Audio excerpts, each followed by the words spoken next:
네, 반갑습니다. 여러분들 화요일이죠. 신광수의 신중한 시선 시작해 보겠습니다. 오늘도 또 재미난 그림보다는 조금 우리가 최근 시장이 너무 안 좋은 얘기들도 많이 있고 그런 부분으로 인해서 조금은 우리가 좀 더 혹시나 모를 가능성을 대비해서 오늘은 저는 좀 이제 혹시나 출현할 수 있는 악재 관련된 부분들에 대해서 후보군들을 선정해서 오늘 신중한 시선을 통해서 풀어갈 테니까요.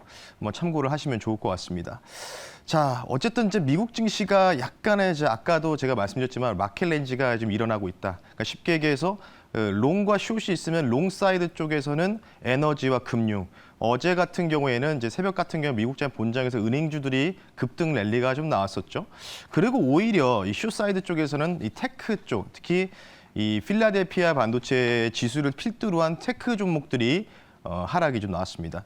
약간의 좀 마켓 램지의 변화가 있었던 첫날이었다. 이렇게 좀 평가하고 싶은데, 자, 이런 상황에서 우리가 지금 어떠한 또 투자를 좀 해야 될지 이번 시간을 통해서 보겠습니다. 자, 화면 보면서 말씀드리겠습니다. 바로 이제 두 가지 양면된 그림을 가지고 나왔습니다. 바로 첫 번째는요.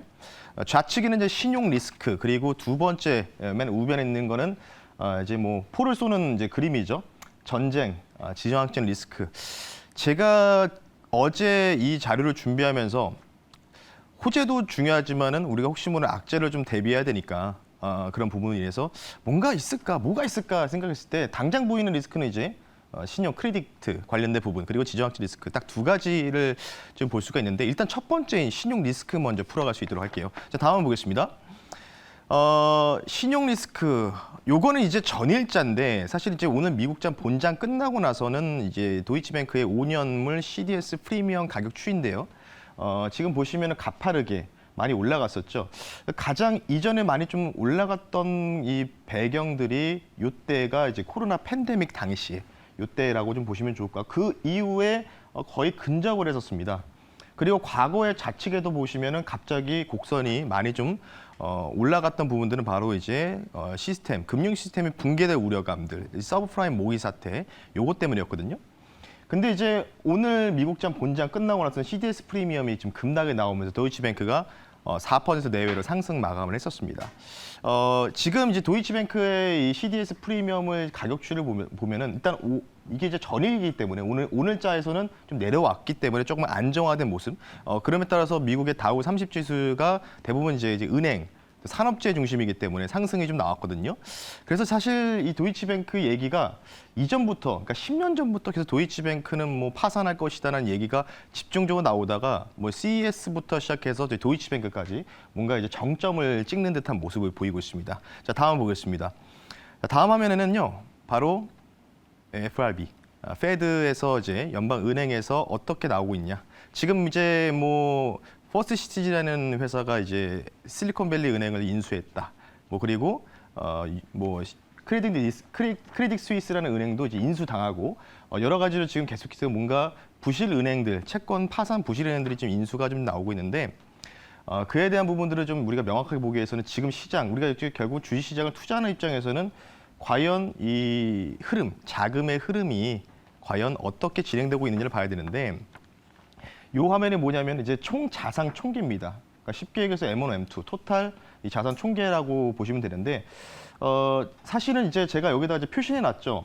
곡선이 이렇게 쭉 올라가다가 그러니까 코로나 때 이제 갑자기 모든 이제 전 세계가 이 교류가 차단되고 중단되다 보니까 그때부터 이제 거의 뭐 제로 금리에 가까운 이 뭔가 이제 양적 완화를 좀 병행했었죠. 그러면서 이 자산이 굉장히 좀 많이 가파르게 상승이 나오다가 사실 이제 2020년도부터 이제 꺾이기 시작했죠. 이때부터는 이제 파월 연준 의장이 제가 이제 기어오는 21년도 한 11월, 12월 달에 인터뷰에서 앞으로 뭐 이제 부채라든지 이런 부분들을 이제 좀 있으면 좀 어느 정도 털어내야 된다. 이제부터 우리는 긴축을 단행할 것이라는 좀 인터뷰가 나오면서부터 사실 미국 시장부터 글로벌 증시가 전반적으로 고점 치고 밀렸거든요.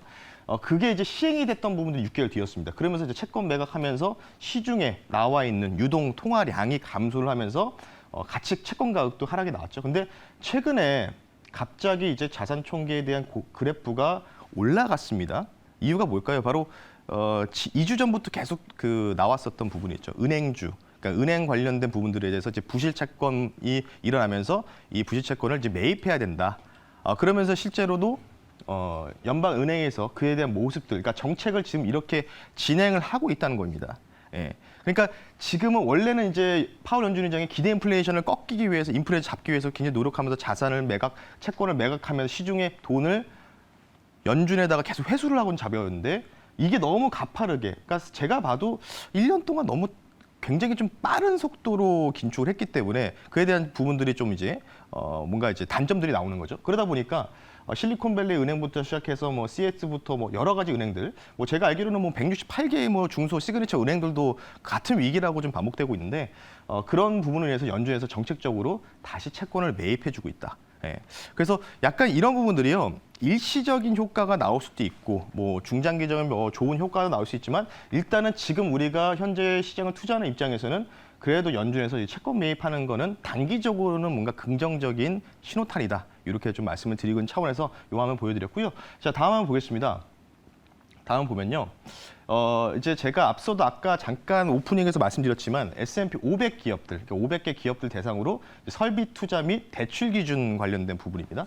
쉽게 얘기해서 이제 하얀색이 S&P 500 기업들의 이 캐파 및 이 R&D 투자 설비 이에 대한 증가 폭과 감소 폭이라고 보시면 좋을 것 같고, 그리고 이제 약간의 좀 남색으로 돼 있죠. 블루색으로 좀 돼 있는데 이게 뭐냐면 쉽게 얘기해서 이제 시니어급, 그러니까 이런 기본적인 그 은행들의 그 대출을 담당하는 시니어급들의 높은 이 고위직들의 대출 기준을 얼만큼 강화할 것이냐 아니면은 뭔가 좀 이제 완화할 것이냐, 그에 대한 이제 설문조사 결과거든요. 그래서 그걸 이제 그래프로 나왔는데 보시면 아래쪽으로 밀리게 되면 이제 뭔가 이제 대출 기준이 이제 타이트해진다고 좀 보시면 좋을 것 같아요. 그러니까 올라가게 되면 대출 기준을 완화시키는 거고. 근데 지금 일반 은행들 입장에서 기업들이 뭔가 투자를 하려면은 뭔가 채권을 발행해가지고 그걸 통해서 담보 잡고 대출을 받고 그러면서 공장을 증설하고 이런 부분이 나오지 않습니까?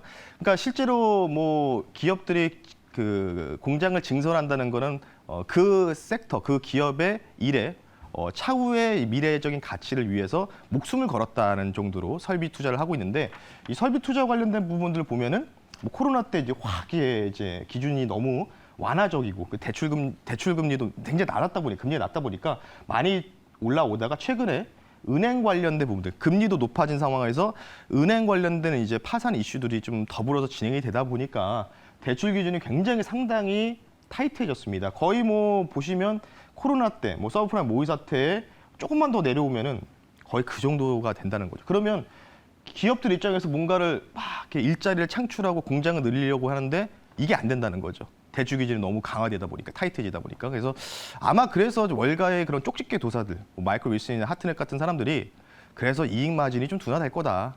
이런 얘기들이 좀 나오고 있는 것 같습니다. 그래서 이런 걸 봤을 때는 S&P 500 기준으로는 조금은 상단은, 하단은 좀 지지할 수 있지만 상단은 좀 추가적으로 뭔가 레코드를 쓰기에는 좀 제한적인 모습이 저는 개인적으로 좀 나오지 않을까 이렇게 생각하고 있고요. 다음 보겠습니다. 좀 빠르게 좀 진행할게요. 다음 화면은요.